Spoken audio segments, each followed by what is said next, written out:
Hi, welcome to Edward Box Guitar Tuition. Great solos, great song, great album when the guitarist puts it all together. What do I mean by this? Well, across the duration of an album, it's when the guitarist doesn't put a foot wrong. They basically, across each song, they've got great rhythm sound, great rhythm parts, clean, acoustic. They also have, of course, a great lead tone and brilliant solos. Very hard for a guitarist to accomplish this across the 10, 12, 9 tracks that might make up a whole album.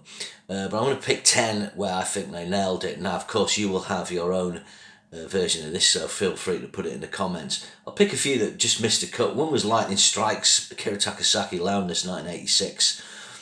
A really good record. I think Akira's great on this. It's just, there's one song, a solo, I think it's Who Knows or Communion, where I just think it's just not quite there for me. Power Rock and Roll by Frank Marino. This has got immense solos.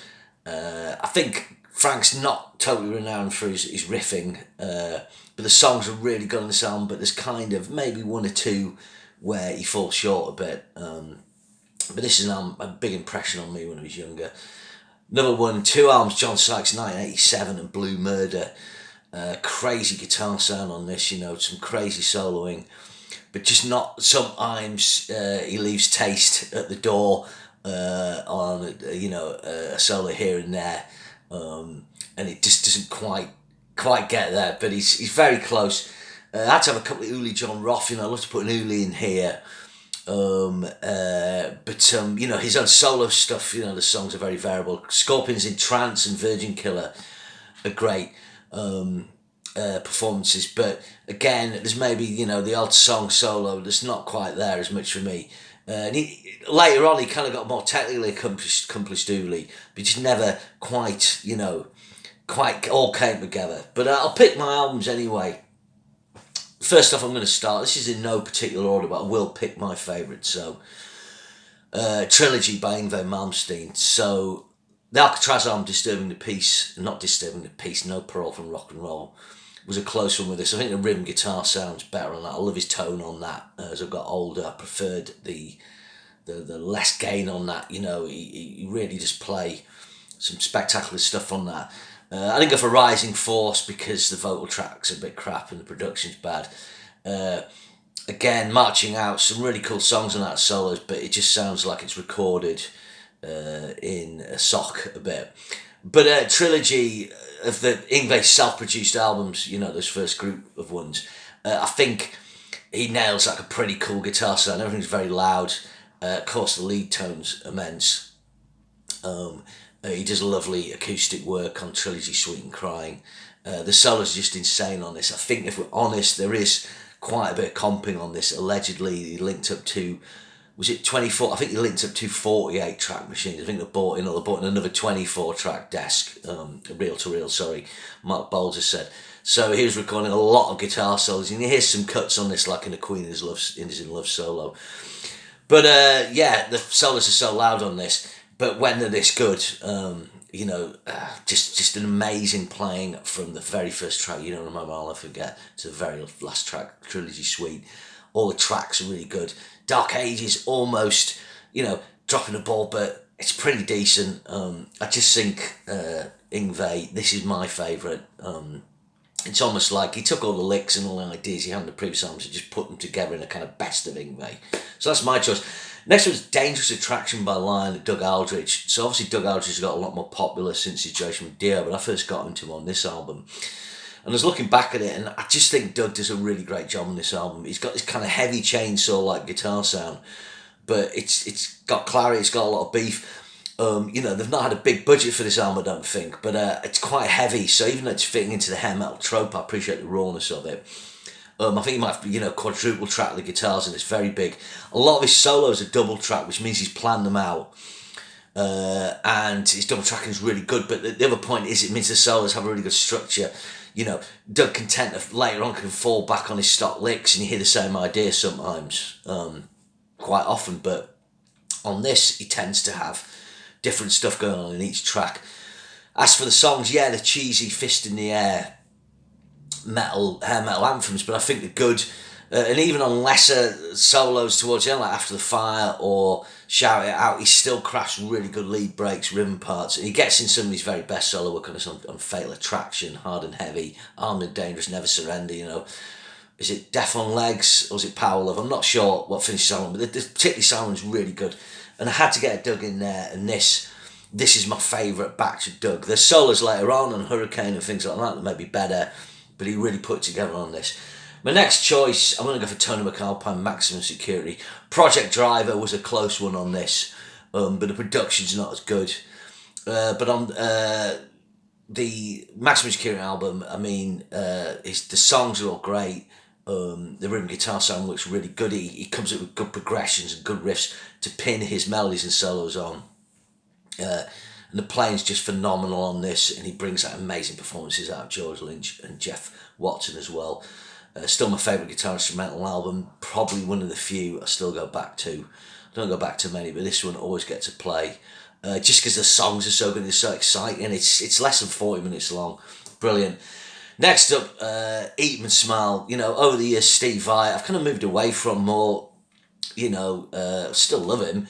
Back in the day, he was one of my very favourite players. But looking back now, this is the one album where I'm like, oh, Vai just totally nails it. You know, even on a track like That's Life, where he's playing some really nice little bluesy licks and things like I'm Easy. And of course, you get his immense work on Yankee Rose, that talking guitar, Going Crazy, Shy Boy, Elephant Gun, Bump and Grind, and of course his seminal Big Trouble solo. His rhythm parts are really good on this. It's just double tracked. There's none of the multiple layering or harmonies of Skyscraper, Slip of the Tongue. You know, he started going more very widescreen in this. You know, he keeps it focused. He's kind of copying that EVH stripped down thing. I think it works really well. His guitar sound's got loads of balls. It's raw. His lead tone's really good. And again, he kind of, you know, if you listen to Flexible and the Alcatraz album, Disturbing the Peace, you know, you hear some of the same ideas, but he's more fiery on this. And again, like Yngwie on Trilogy, he kind of brings a best of Steve Vai together on this album with some other stuff. Amazing. Got to have a Van Halen in there. This is quite a tricky one. You know, what is his most complete performance? I mean, of course, Van Halen 1 would be obviously a choice, but I've got to be honest, I've never, you know, the solo on 8 Talking About Love, it's great, it fits the song, but it's not my favourite VH lead break. Obviously VH2's got an amazing performance, as has Fair Warning. I think Diver Down and Women and Children First, you know, he's kind of not as focused on those. But I'm going to go for 984, and if you actually listen to this album, every single lead break's brilliant. Jump, Hot for Teacher, Panama, Girl Gone Bad, Drop Dead Legs is great.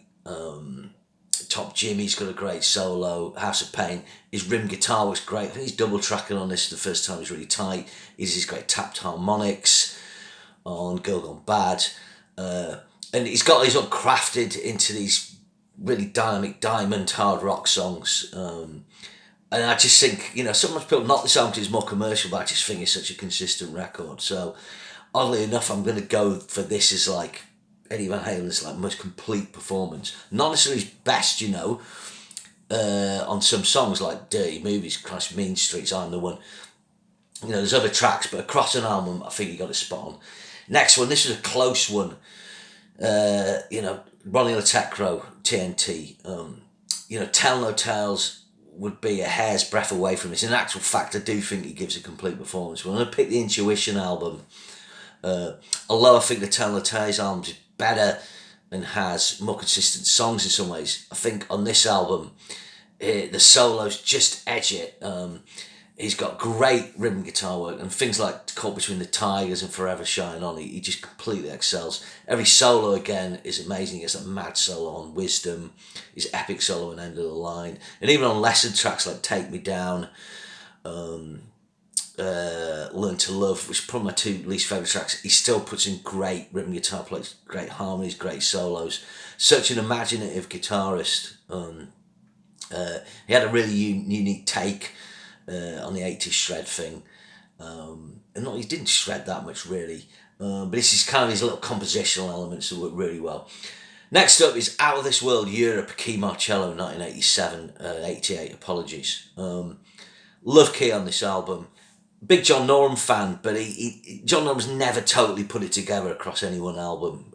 He has one maybe, but we'll come to that in another feature. But Key, right from when I first heard Superstitious, I thought, oh, that just sounds great. And he's riffing simple on this album, but he does, have like a big room guitar sound. I think the guitars stick out more on this album than the Final Countdown. Every solo is a gem on this. Probably the weakest solo for me is Open Your Heart. And he does a perfectly decent break on that, but some great solos on this, like Just the Beginning, Sign of the Times, tracks later on like Lights and Shadows, Towers Calling, and he brings a whole array of techniques. So well structured, the solos on this. He really makes his presence felt. Great songs, Gotta have a Michael Schenker in there. This is a tough one. And although it's one of my very favourite Schenker albums, it's not my favourite maybe, but I'm going to go for Obsession. Lights Out was really close on this, but on the track Getting Ready, which I quite like, he doesn't really do much with the solo. But on Obsession, he plays his cotton socks off. Every solo, all the lead work, all his riffing, loads of licks and fills. There's quite a lot of guitar on this album, and the songs are really strong across the board. It's one of UFO's very best albums. Something like Assault Attack could come close, but I just feel like this album, this is the one I was going to go for. Obsession, UFO, 1978. And my next choice is Up from the Ashes by Dokken. Now, this may appear somewhere else as well, but this is an odd one, but John Norum and Billy White just do so well on this. I'm going to do a thing about guitar duos, but I just think the songs are so good on this. Again, they don't dip below a certain level. They get this sort of tight, brassy rim guitar sound. Maybe Billy White's tracked it more. I think he was first through the door. He does more solos. But every solo on this is great. And you actually feel mistaken when you think, so is John Norum, is actually Billy White. But both of them play up a storm. And when they trade off, it's almost like they're trying to compete with each other. And they should do. Guitar is competitive. And it's exciting when people compete. But this, it's a fairly straight ahead recording, but their riffing is really tight, the songs are great, and the solos are just fucking fantastic. It's got great harmony parts, right from the first track, Crash and Burn, to the last one, The Hunger. Again, they never dip below a certain level, and a great performance, the only duo I've put in here. So what was my favourite complete guitar performance? Well, it's got to be probably my biggest influence, and it's George Lynch, Under Lock and Key.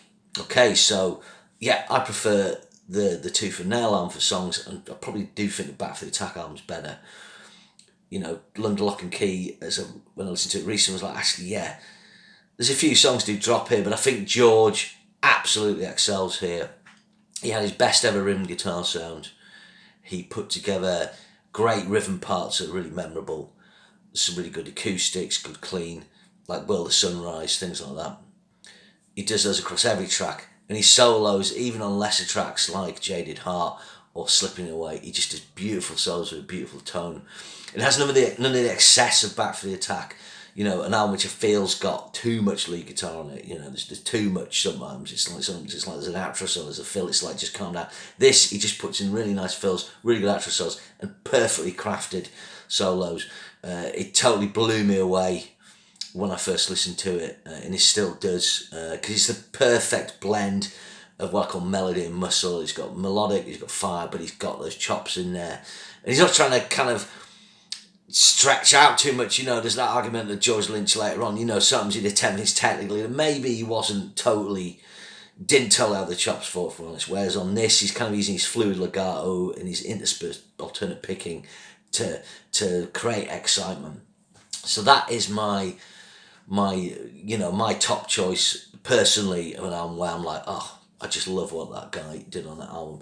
Okay, leave your comments. What are your most complete albums for total guitar performances? in the comments. And remember, share and subscribe, and I'll see you again soon. Cheers.